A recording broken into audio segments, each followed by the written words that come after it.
if you retire when you're still an energetic person and have a calling, it can kind of mean death. So I'm glad you kept going.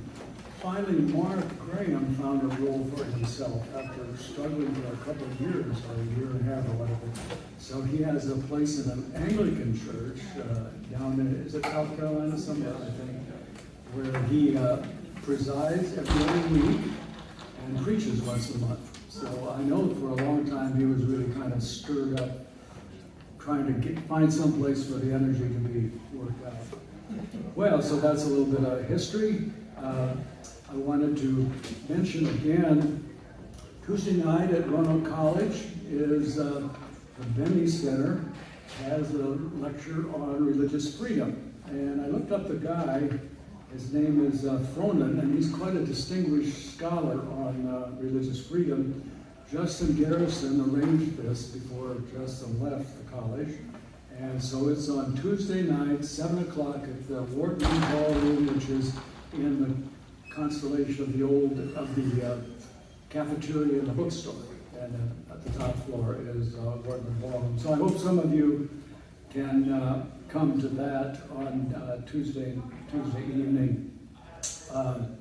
Now we've celebrated St. Michael and all the angels gloriously this morning, but tomorrow, the 29th, is that the 29th? The 30th is what I want, is the commemoration of St. Jerome. And St. Jerome is particularly important to me because my guardian angel is named Jerome. I figured that out some time ago in a moment of inspiration. And of course we have many of those personal angels in the Bible. Luther thought he had a personal angel. And the best confirmation of all that is the guardian angel Clarence and Jimmy Stewart and A Wonderful Life. So we know it's true. So anyway. Well, there's one more.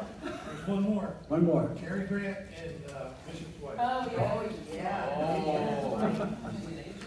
Yeah. But also be Giselle. So anyway, St. Jerome was one of the four original Western doctors of the church. He's perhaps best known for translating the Bible from Greek, the Septuagint, into Latin, the Vulgate, which the church used for thousands of years, the Vulgate. And sometimes a prickly man, St. Jerome nevertheless believed deeply in the mercy of Christ, as this prayer of St. Jerome for Christ's mercy abundantly shows. So here's our prayer for the morning. O Lord, show your mercy to me and gladden my heart. I am like the man on the way to Jericho who was overtaken by robbers, wounded and left for dead. O good Samaritan, come to my aid. I am like the sheep that went astray. O good shepherd, seek me out and bring me home in accordance with your will. Let me dwell in your house all the days of my life and praise you forever and ever with those who are there. Amen. Oh, a nice prayer. And I love the section on the 23rd Psalm and the shepherd. I recite the 23rd Psalm in my prayers every night. And the part where when you go through the shadows of death, I will fear no evil, for thou art with me. Thy rod and thy staff, they comfort me. And I love the idea of Jesus with the staff hanging me on my neck when I go astray and pulling me back into his bosom. So it's a good image for me. Well, a little review, Jerry. We started with a revisit of Richard Niebuhr's famous Christ and Culture. I did a whole course on that last couple of years ago, but so it was very hurried. But two things to remember. Niebuhr wrote in 51, probably prepared the book in the late 40s, 50s, and the culture was very friendly to Christianity. Will Herbert wrote a book, Protestant Catholic Jew, where he argued that to be an American means a Protestant Catholic Jew, or to be a Protestant Catholic Jew means to be an American, all blended together, perhaps with some deficiencies or dangers about that. But the huge change from the culture of that time to the culture which Aaron Wren calls the unfriendly world, or the negative world, in which Christians are not favored, and we're trying to be forced out of public life. And if you identify yourself as a Christian Orthodox person, you're unlikely to get jobs in many institutions like Roanoke College. So we did that. And the other thing was Niebuhr favors the transforming tradition, which were the old line, Protestant main line, which morphed, and how they leaped from transforming over into Christ out culture, accommodating fully to the sexual revolution, to the settler, anti-settler, anti-colonialism, to the DIE ideology. Anyway, those are the two things. Then we spent one session on our calling as citizens, where we share a lot of secular callings with other people, like being law-abiding, being civic friendships, those sorts of things, but where we have a deeper meaning to the nation, and it's held accountable to God. But we also believe that there's probably a special role for the United States and America, particularly with relation to religion. And that, so we see that deeper level. We have our own calling as citizens. There, we participate critically from a Christian point of view, and that we hope for amelioration in the world, but not the kingdom of God in America. Last Sunday, we did the role of the church, both as a congregation and as a larger church in public life. And I suggested from our experience at St. John and Transpierre that there were three areas that we were already involved as a local congregation in public witness. One was pro-life. That was a bus to Washington, a sermon in January, other things that was done, and certainly that's translated into this congregation. And wouldn't you know that Pastor Phil was going to go in the demonstration line over at Planned Parenthood, but got rained out. But nevertheless, would you say that's a representative, a formal representative of Messiah?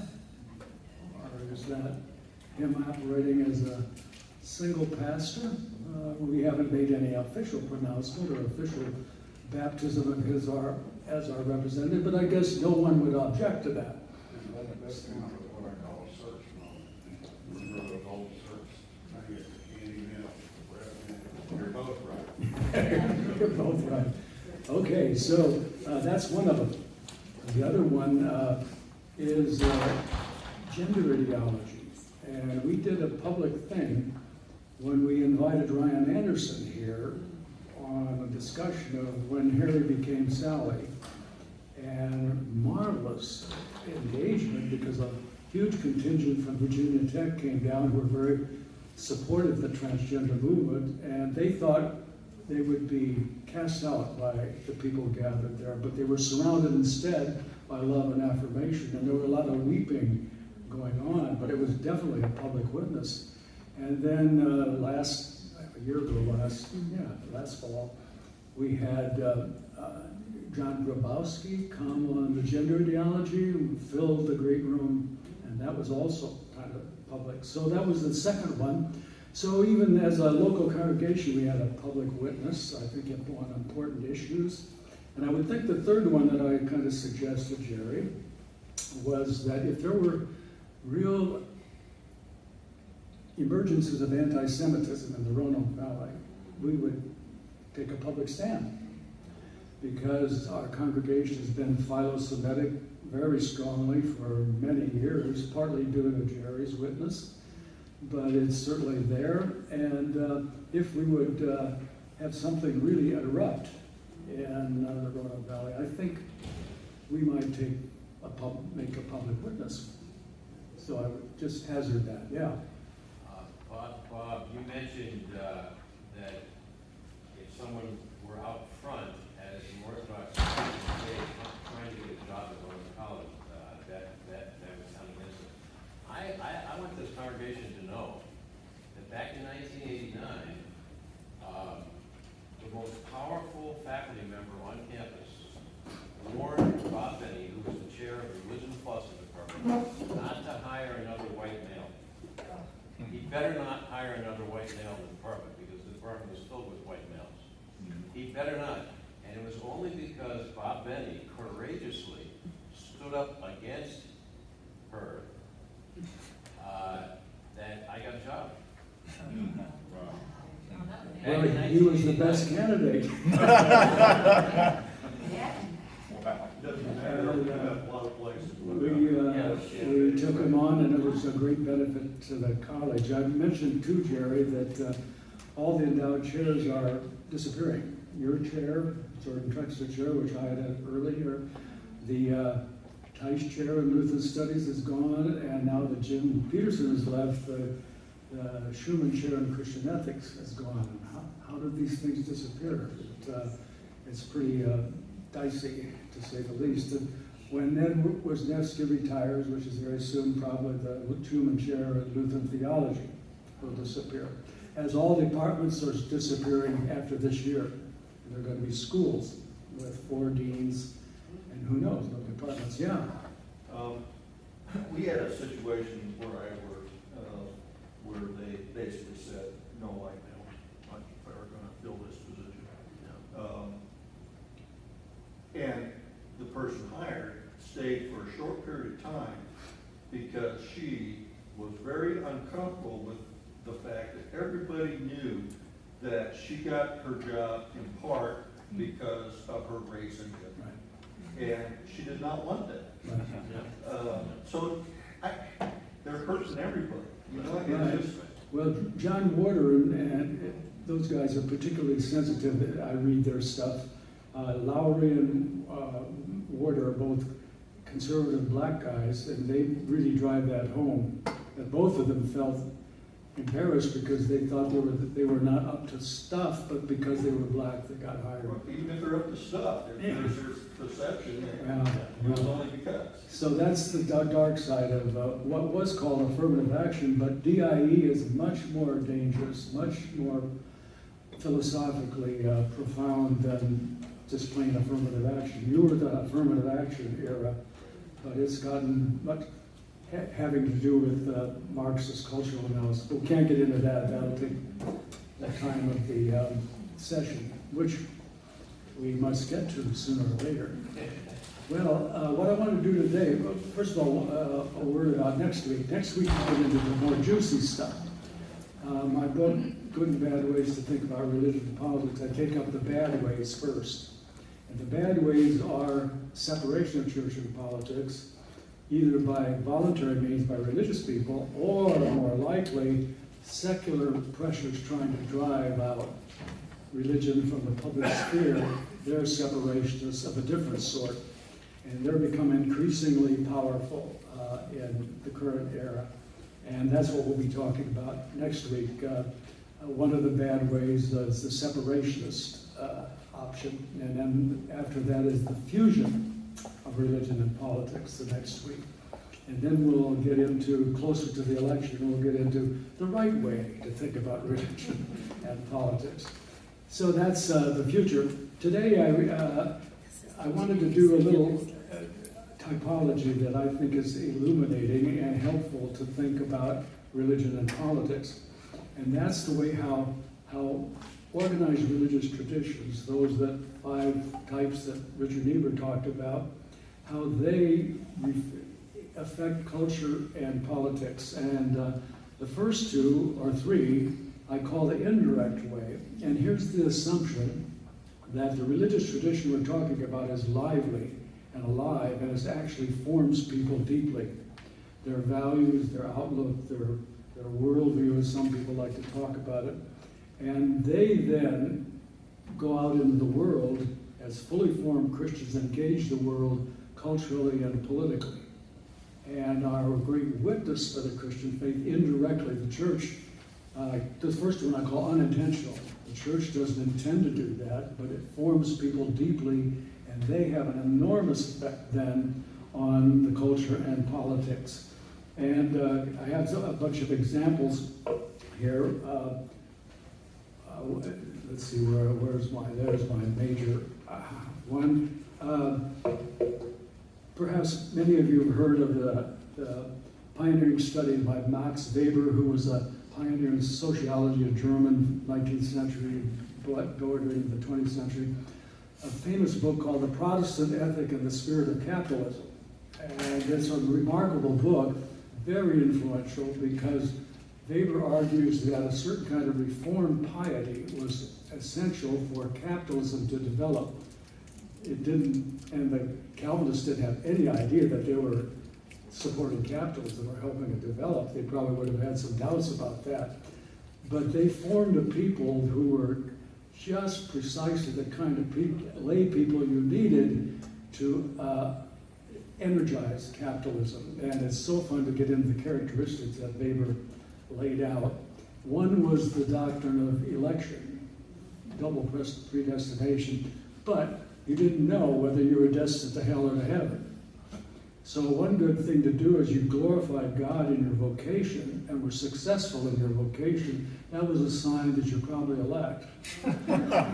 So that gives you great energy into your vocation, which might be business, and then you become wealthy. But the Calvinists thought you had to have an austere lifestyle, so instead of consuming the wealth, you invested it. That's good for Calvinism, for capitalism. So you have this nervous people wanting to prove their election, or at least give signs of it by glorifying God in their calling. A nice difference between the Lutheran notion of vocation, which the language in Luther is you serve the neighbor in your vocation, and a very humble kind of notion. In Calvinism, you glorify God in your vocation. So success was important. And you try to be very successful as a sign of your election. Not all Lutherans talked about serving the neighbor. A little guy called J.S. Bach, at the end of every composition, would say, "To the glory of God." So Lutherans had that idea too. But just think of the powerful effect, and Weber traces this out, that affects the culture of Holland, of Switzerland, of the reformed parts of Germany, leaps over into Scotland, into England, and into America as a very powerful effect on culture and indirectly on politics. A guy called Alfred Lord Lindsay wrote a book, The Essentials of Democracy, in which he argues that the dissenting groups in England and then in America practiced democracy ecclesiologically in their church. And they were so convinced that that model was important that they started pressuring the political sphere to be democratic, and had a lot of influence probably on the American Revolution becoming a democratic kind of arrangement. One can leap into the modern world and look at the polls that suggested that over 80% of evangelicals voted for Trump in 2016 and probably again in 2020. And it probably wasn't that the evangelical churches were gearing them up for that, but it was probably had something to do with the Supreme Court justices, and they made the connection. Those evangelicals intended to vote for Trump, who claimed that he would make the right nominations to the Supreme Court, which in fact he did, 3 nominations. So there are those kind of things. And then I think of individual persons, voters and politicians. I say somewhere that it's worth 1,000 statements of the church to have one really good Christian politician, because they have far more effect than the statements of the church. So we know some good Christian politicians. I know one personally, a guy called Ben Sass. Ben, as a Nebraskan, and grew up on the campus that Joanne and I went to, Midland College, because his granddad was Elmer Sass, who I knew personally. We all knew Elmer, a very devoted Lutheran Christian, and Ben grew up on the campus of Midland College and was deeply formed in the Christian faith. And so he became president of Midland College later on and saved it. It was about ready to go under. He Benne College, a Lutheran college 20 miles away, died and gave life to Midland College. But Ben did the kinds of things that survived the college as a Lutheran college. But then he had some political ambitions, ran for Senate, and won handily, and was a fine senator, wrote a book on how it's important for young people to have strong families and work. And that book was very deeply infected by Christian notions.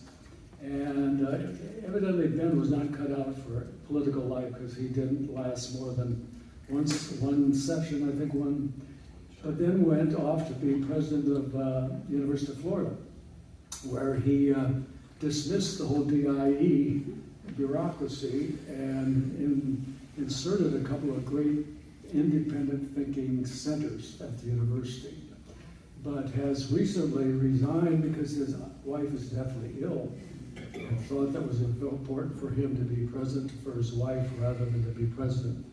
So I take him as a very good example of a Christian in public life that we can all enjoy. There's Joni Ernest. She's the governor of Iowa, right? Yeah. Very strong Lutheran and strong Lutheran witness or Christian witness as a governor. Ron Johnson, the senator from Wisconsin, a Lutheran, we think has a good Christian impact on, but there are Lutherans on the other side, formed pretty well. Sherrod Brown, and an endangered senator in Ohio, is a Lutheran. And of course, Tim Walz, the vice president, is a Lutheran, about whom I wrote. Vice president candidate, vice presidential candidate, about whom I wrote a nasty essay, because he is accommodated fully with the ELCA's accommodation, particularly on pro-life things, without any restraints whatever on abortion, even after a child might be born alive. And gender too. And transgender stuff, and DIE is every factor in the Minnesota government through having a good deal with Tim. So he's on the other side of the Lutheran ledger, as I would be. Where can people find your article on Tim Walz? It's on First Things, you just look at Robert Benne. I've done a lot of articles for First Things, but it'll show up as a progressive Lutheran. But one of the things I'm going to argue later is that we can go either way. That if you fuse things, then you start canceling people who are on the other side. So there might be compelling arguments for voting for Harris, as my daughter will, and probably one more of my kids. So anyway, we don't want to fuse things and cancel people, but we want to make our choices, and we make considered Christian choices. I was thinking historically, Wilberforce, the great English political figure who was so crucial in the abolition of slavery, and he was an evangelical Christian of great faith, suffered many, many defeats, and finally won as an influence in political life. And I think of Abraham Lincoln. Wow. Have you gone to the Lincoln Monument in Washington and read the second inaugural address there? Wow, it is profound in its religious connotations about the Civil War and how he thought about things. And of course, he was formed deeply in the Christian faith, Presbyterian first, but he was a little shaky later on in his life. But one of the last events I had at the Roanoke College as the Benne Center was when we had Guelzo and the guy from UVA talking about Lincoln's religious convictions and how they affected his life. So the point I'm making is none of this was intentional by the church to bring up these people. They formed them deeply, and they then affected political life powerfully. All of us in here, I would put in the same category. We're pretty strongly formed because we wouldn't be a Messiah Lutheran if we weren't. That doesn't mean we're all right, but we're pretty well formed, and my guess is that we have effect on politics by the way we vote and by the way we participate in political life.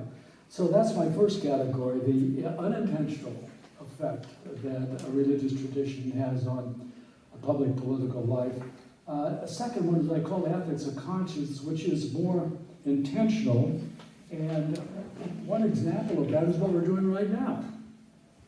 We take inside the church a discussion of political issues, awaken everybody's consciousness and a little bit of knowledge about things, and therefore we become more self-conscious participants in the political process or in culture. So what we heard this morning from Jerry and from Pastor Phil kind of energizes us and awakens us to be lively participants in culture and political life. One example I wanted to use, you remember when the first Iraq War broke out, 2003, I think it was? I was at a basketball game at Roanoke College, and when they announced it, everything was quiet. It was stunning that we engaged in warfare in 2003. And that next several Sundays at College Lutheran Church, we set up a conversation about just war and the Iraq War. And one Sunday, I laid out the Christian theory of just war, which is a long Christian teaching. One Sunday, people said this was a just war, using that argument. The next Sunday, someone argued it was an unjust war, using that argument. And it was a really lively discussion. So after that, people knew something about the just war theory and how it related to politics. So a lot of examples of that are happening in St. John and did happen, and I hope will be happening here. And we're doing that right now. Another way is the church spins off voluntary associations. They're not the church themselves, but they're voluntary associations of people who feel passionately about something. So there are pro-life organizations, loads of them. Organizations for almost any issue under the sun, a lot of them are religious. For some reason I get in my email something for the Virginia Interfaith Power and Light, and they're to the left. So everything they're advocating for, trying to get people vote for, is what I would call the left or liberal. But I don't mind that. They're not claiming to be the church. They're making their own arguments from what they believe are core Christian convictions and trying to argue that out politically. And while I think they may be they're wrong, I don't mind that as much because they're not claiming to be the church's voice. They're a voluntary association. They're careful not to claim that. Well, the last thing I want to talk about is indirect, which is Richard Niebuhr called social pioneering. He wrote an essay called The Responsibility of the Church for Society, and he does this remarkable essay about how Christians throughout the ages anticipated big needs in society and answered them from the church's own imagination and resources. So where did hospitals come from? The church. Where did universities come from? The church. Where did orphanages come from? The church.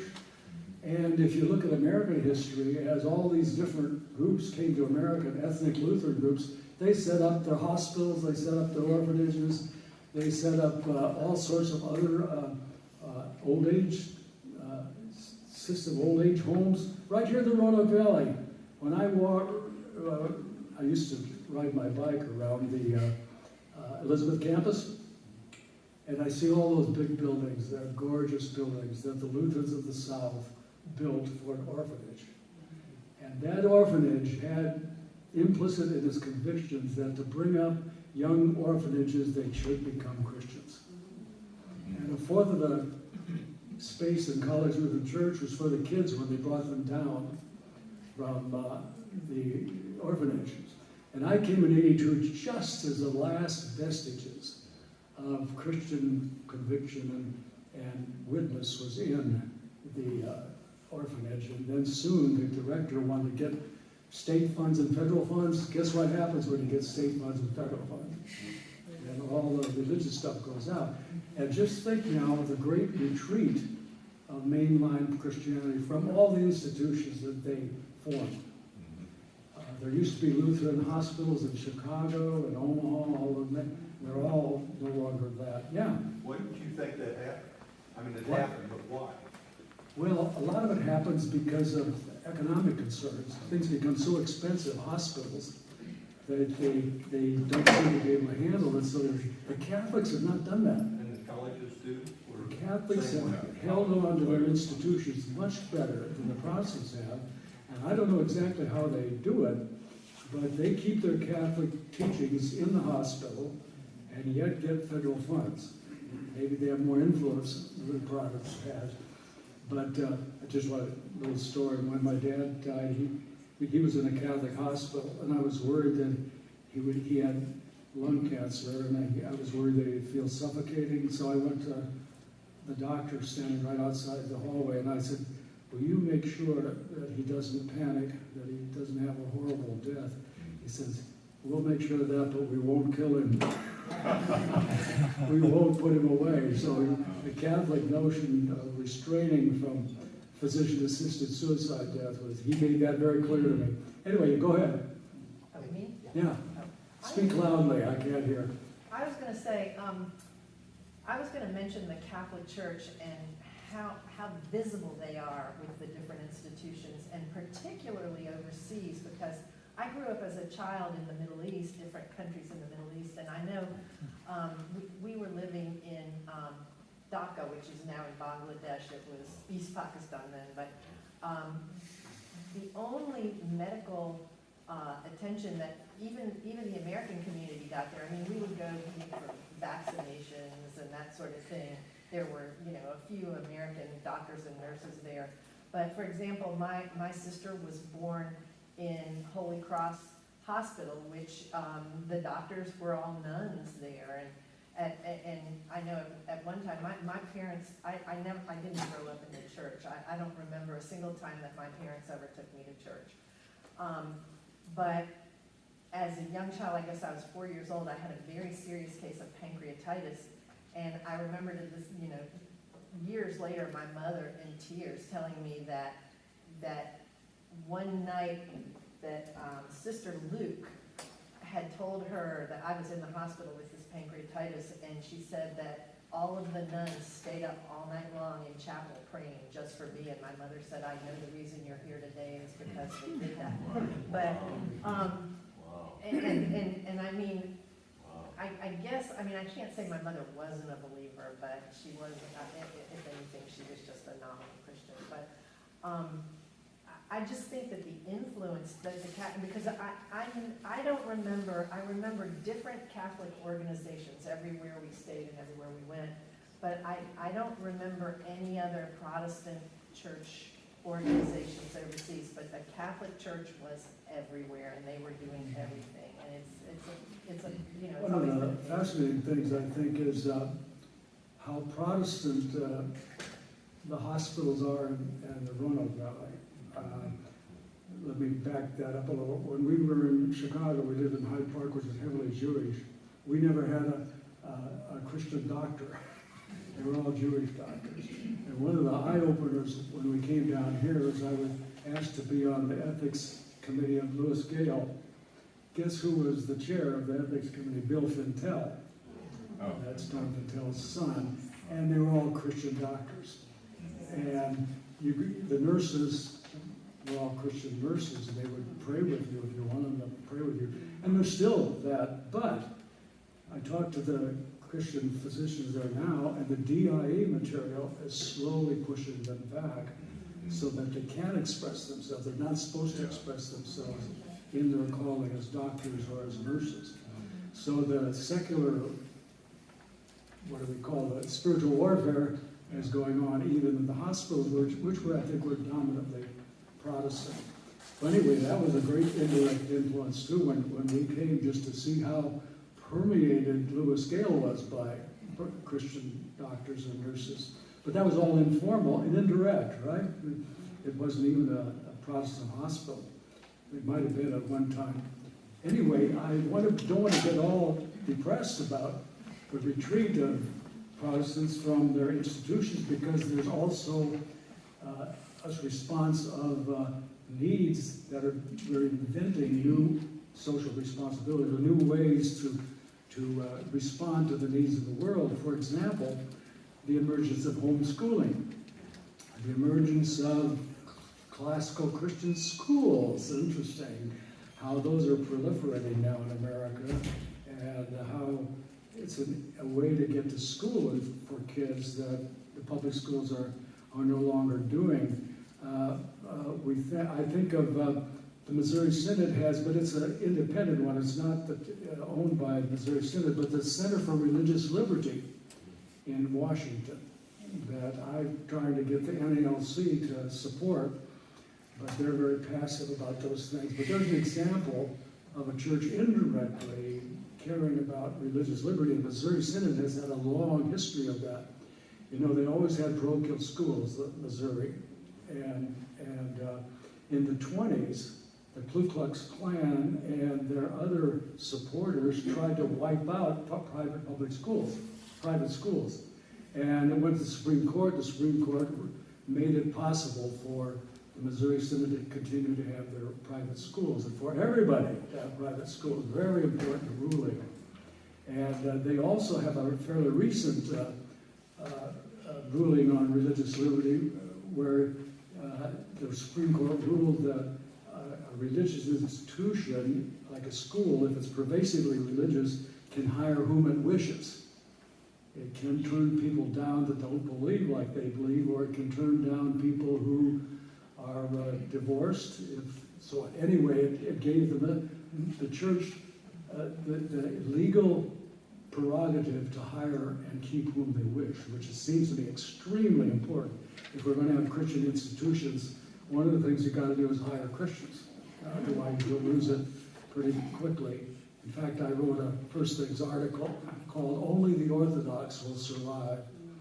And it was a kind of a reflection on a book I wrote about Christian higher education, where I argued there were a whole bunch of varieties of church-related colleges. One of them I called Orthodox, and the other three types, one of them was Roanoke College, what I called intentional pluralism, where they guarantee you a place at the table. They're not pervasively Lutheran or Christian, but there's a place at the table.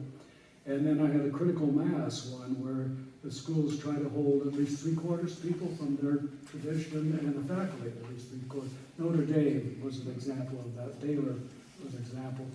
Well, a guy called Jim Burchell wrote this big book called The Dying of the Light, and I was afraid he was going to criticize my book when I wrote it, because I wrote it as kind of a response to his pessimism. And he couldn't write about higher education anymore because his order interdicted him, wouldn't let him write on that because he'd been so critical of Catholic schools and universities. So he couldn't write anymore, but I got a big fat envelope in the mail one day from Jim Burchell after my book. And I thought, oh my gosh, here we go. But he was very complimentary of the book and said, but you're wrong. He says, only the Orthodox will survive as a Christian school. And he was right. If you don't hire Christians pervasively in your school, it'll go. Richard Newhouse had a famous saying, if Orthodox is optional, it will soon be prescribed. If it is optional, it will soon be prescribed. Very powerful insight. Well, here I'm hanging around on this indirect stuff. A lot of other things. Kairos is a wonderful ministry to deacons involved in maybe some of our other people going to prisons and affecting the culture in that way. So we're not depleted. We're coming up with ideas that we need to do in order to serve the society, but also to affect political life. Well, there are direct ways that the church or an organized religious tradition affects culture and politics, and one is what I call the church's social conscience, making statements. And at one time, the Catholic Church had a powerful role when the Pope would make an encyclical. And every editorial page in America would respond to that editorial, that encyclical. And the Catholic bishops would make a statement. And sure enough, it was paid attention to. Now the Catholic Church has lost its moral weight by these horrendous examples of clergy abuse and high-ranking clergy not only abusing things but covering things up. And many of their dioceses have gone bankrupt, and their bishops no longer have the potency that they once had. But that's an example of making really powerful statements, either arguing for a particular position or calling attention to a grave issue in the society and asking for creative responses to that. Protestants try to make those statements and nobody pays attention.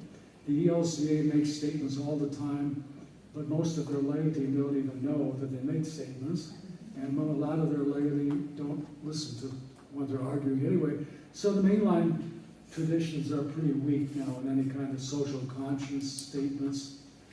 So it's kind of a defunct role now to play, and maybe local congregations in some extreme circumstances could make statements that would be very important. I remember when they interviewed Mark after the split at St. John, there was headlines, and Mark kind of made a public witness that was very important based on conscience, and probably had quite an effect to a lot of different people. So encyclical social statements, there's some great historical examples of Christians standing up and saying no.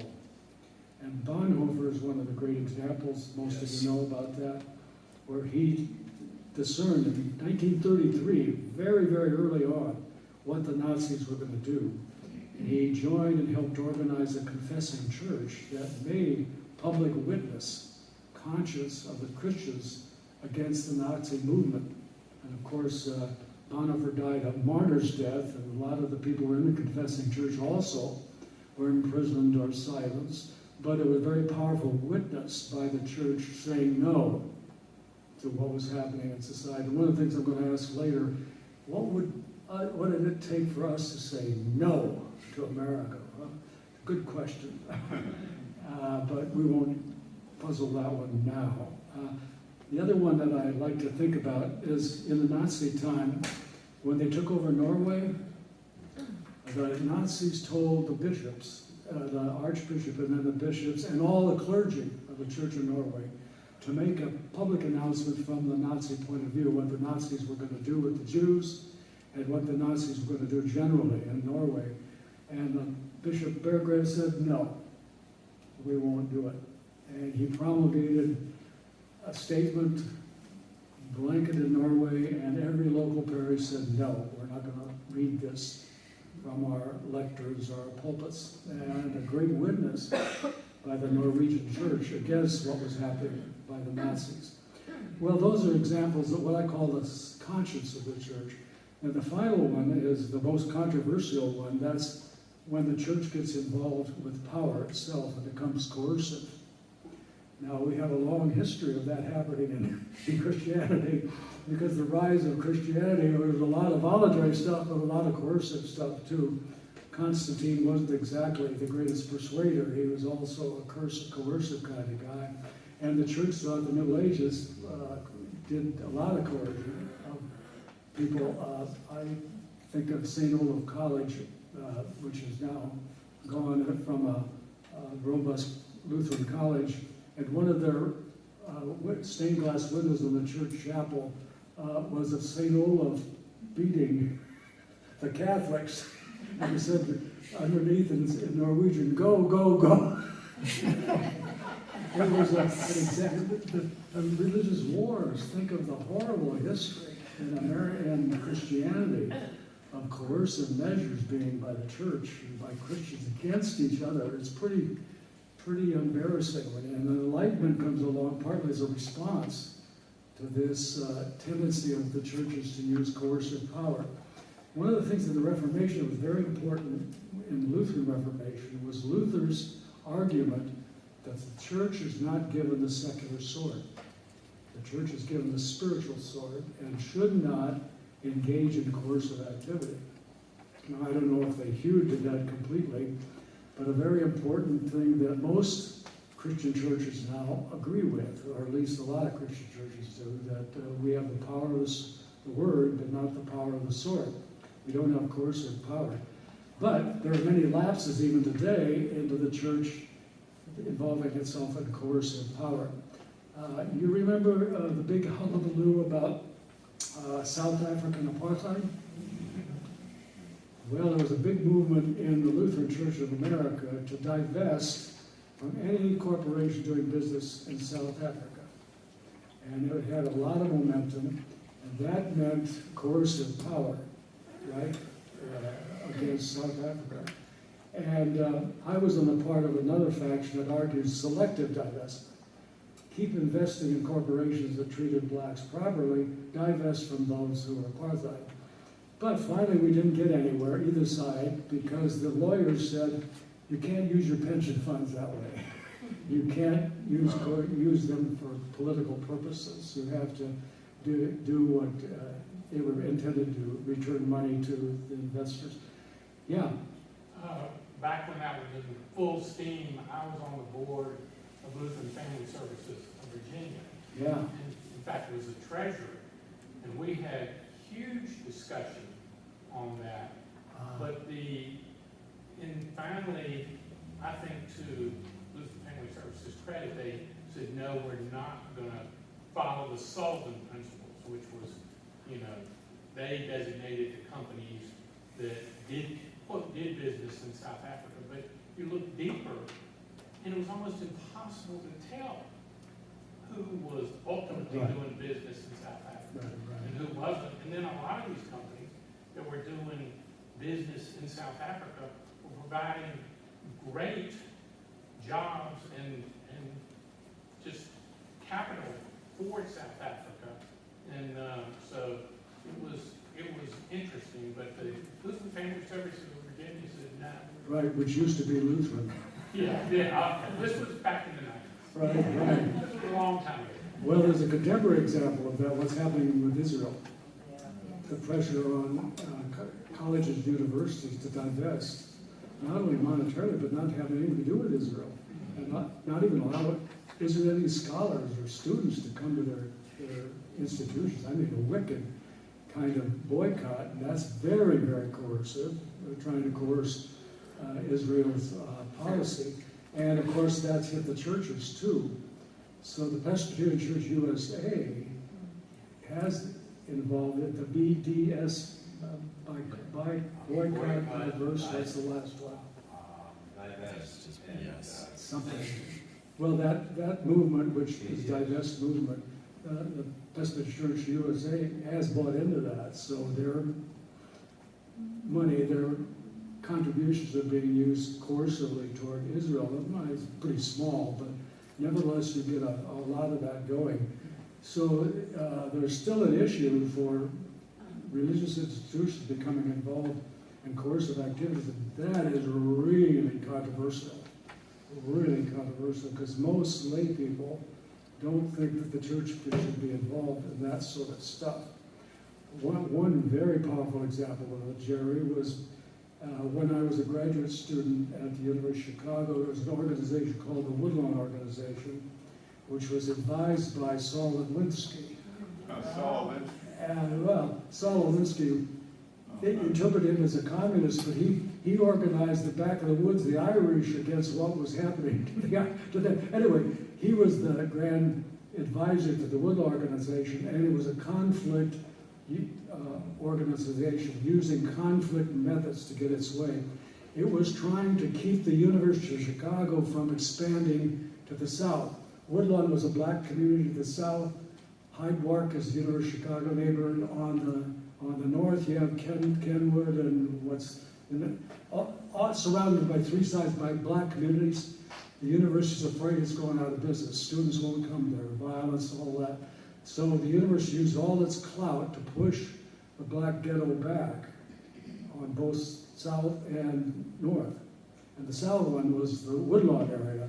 And the Woodlawn organization was a very strong organization. And it was coercive in the sense that it really coerced banks and other people to do what it wanted to do. It would do things like throw rotten fish in depositories and banks and things like that. And the rule was that you had to join the Woodlawn Organization as an institution. Churches joined the Woodlawn Organization, and it created a huge split among the churches on the south side. And I was on the liberal side at that point in my career, and I thought, oh, the Woodlawn Emmanuel Church should join TWO. And it split right down the middle and decided not to join. But these are coercive methods that the church joined to exercise political power. And for the most part, that we should shy away from that. Now, there's some great examples recently of positives. When Pope John goes to Poland and supports the workers there against the communists, we kind of applauded that, but that was hugely coercive power. He also did that with Marco in the Philippines, got rid of Marco, the Catholic hierarchy did by political power. But even that, and we always marveled that in Chicago, many Protestant churches were wiped out by the interstate, but none of the Catholic ones. The bishops had political power here. Isn't what Bonhoeffer tried to do in Germany coercive power? He failed at it, but wasn't what he was trying to do? Absolutely, toward the end, Right. as they got And into. he would say later in life, before they martyred him, that he didn't start early enough with coercive power, and that's Right. one reason he failed. He started as he joined a clandestine group that wanted to kill Hitler. Right. That's why he was executed. Right. Hitler didn't want him to escape. Horrible, But at the with last respect day of the war. to pushing back and saying no, not trying to Well, kill he was Hitler. willing to use. He waited a long time before he started that That's right, coercive activity. that's right. And he, And of course, that really racked his conscience. right. And so you're saying we shouldn't get involved with coercive power, but examples say if we wait too long, it's not gonna work. Well, isn't a matter of really good And then judgment. ultimately, in good conscience, you've gotta push back at some point in time with some of these. Yeah, now, do you want to involve the church, which is the proclaimer of the gospel for all sinners? I'm not talking for the church. Oh, you're not talking I'm talking, for individuals?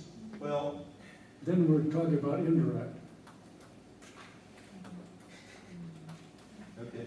Anyway, a good example that he Did moved. Bonhoeffer work through the church himself? Well, the assassination attempt wasn't through the confessing church. Right, and a lot of other things he did was through a personal effort or him and Well, mainly what he was trying to do is create a clergy and a church that resisted the Nazis. That was his main effort. Right, but it wasn't an official church. He wasn't trying to get the official church to. Well, the confessing church tried to get the Nazi church back on, but they didn't have a chance. They were a minority group. I'm just trying to understand. Well, good questions. Well, so the direct is one that is more risky and gets the church more involved in power and political life. So as I conclude, the indirect method is much preferred, I think. Let's get the church to form laity who actually affect the world indirectly. That's what I think is the most important, because the indirect preserves the distance between the transcendent claims of the church, the Word of God, and political life, works of humans. It honors the callings of the laity, not the church itself, but preserves the church moral authority when it drinks from its own wells, avoids the danger of politicizing the church or embarrassing it because of the lack of confidence. C.S. Lewis had a wonderful statement. The application of Christian principles, say, to trade unionism or education must come from Christian unionists or Christian schoolmasters, just as Christian literature comes from Christian novelists and dramatists, not from a bench of bishops getting around together to write plays and novels in their spare time. So he's saying, kind of opting for the indirect method too, yeah. One last question, would the Christian nationals be considered a direct approach or an indirect approach? Well, we're going to talk about that later in the fusion question, because the liberals are really up in arms about white Christian nationalism. And is there such a thing is a big question. And I would argue that we fuse the church and the nation so closely that anybody on the other side is damned to hell, that you're probably overstepping your bounds. Yeah, go ahead, and we'll get I you. think the question we need to answer is, where would Jesus stand, indirect or direct? I'm sorry, Where would Jesus stand, as indirect or direct? Jesus was very, very indirect, I think. Indirect? He was with his life. Well, one of the reasons that the Jews didn't accept Jesus was that he wasn't interested in political power. Right. And of course, the movement of Christians was threatening to both the Jews and the Romans, but that was because Jesus wanted it to be threatening. I don't see what Jerry thinks, but one of the criticisms is that Jesus' radicalism wasn't directly relevant to political life. And the Jews expected the kingdom of God, a holistic kind of thing, and Jesus didn't seem to be interested in gaining political power. Well, it was against the Pharisees, right? What? It was against the Pharisees. I think so. Yeah. I think it was very indirect. What do you think, No, Jerry? Most of the Jewish people loved Jesus. Now, they didn't like it when he talked Turkey about discipleship. They went the other way, but they were not against it. The Gospels are very clear. It was the temple leadership, That's what I'm talking about, the government, yeah, that government. not the Jewish people as a whole, and Jesus himself was raised as a Pharisee. And in Luke especially, and in Acts, you see many positive things said about Pharisees. So I don't think all the Pharisees was against Jesus. They weren't. So when Pilate asked Jesus, Yeah. "Not your kingdom is my kingdom, not my kingdom is not of this world." Right. Yeah, And Jesus did have a different view of the kingdom from absolutely. what most Jews did, but most Jews loved Jesus. Now, back to Ken's question, if I could try to help answer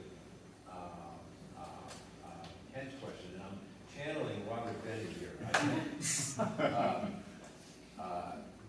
Bonhoeffer was not in favor of coercion as a church. He was in the remnant of the confessing church, trying to influence the greater church, and the remnant church failed, as it usually does, to influence the majority. But he was not in favor of coercion to get the larger German church to move in the direction of the confessing church. When he did join the assassination attempt, that was coercive, of course, and I think he was doing a good thing personally, but that was as an individual, As a citizen. as a citizen, and so the indirect thing that Bob's talking about. Did you have, we got 6, go ahead, Betty, and then we'll give Jerry the last question. I thought you were finished, I'm sorry. Yeah, no, I have Okay. that. I was just gonna ask, is the line between the direct and the indirect a little bit fuzzy? And the reason I'm asking this, some of the elders here at this church have gotten together and talked about how involved we should be as far as the political situation in the country is right now, and then some of the, the flashpoint political issues. And we've wondered, should they be addressed from the pulpit? Or, should we just encourage people to kind of generally, vote and get involved and, follow your heart or whatever, assuming that most of us here, our heart is in the same way? One of the things is we're so young and small yet that we haven't had time to think about these sorts of things or organize a big event. We just haven't had that yet, but it may come. I'm It just may come. wondering, is there a line that you don't cross? I mean, can you be indirect without going too far if you want to have some sort of influence as a church as opposed to just as individuals in the church? That's my question. Yep. This is a great example of what I called unintentional conversation about how the church affects politics. Yeah, we'll close and thank you again for coming down, preaching for us.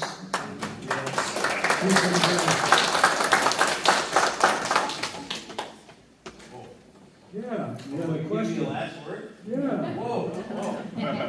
I would say that we look back and we criticize Christian pastors in the 1850s for not speaking up from the pulpit against slavery. We look back and we criticize Christian pastors in the 1930s for not speaking up against anti-Semitism and the Nazi Holocaust, killing Jews just because they're Jews. And we criticize those pastors who said, well, we shouldn't be political. Yeah. We look back on the pastors of the 1960s, and we criticize them now, historians on both right and left, for saying, well, I don't want to bring politics to the pulpit, and so I'm not going to criticize segregation. Well, today, I would say the same thing. There's nothing wrong with pastors at Messiah Lutheran or any other Christian church for from the pulpit saying these are some Christian issues that you'll be facing when you go vote, and this is why the killing of babies is evil. This is why the killing of people who are not dying is evil. This is why gay marriage is not according to God's word. This is why transgender is not according to God's word. Now, you go vote as you think you should vote, but these are the Christian issues that are involved in this election. That's right. But you have to be careful of that too, because the liberals have another set of issues that they can quote Bible verses from. And we have to be very careful that Pastor, the sermon you directed to me to, gave me the link.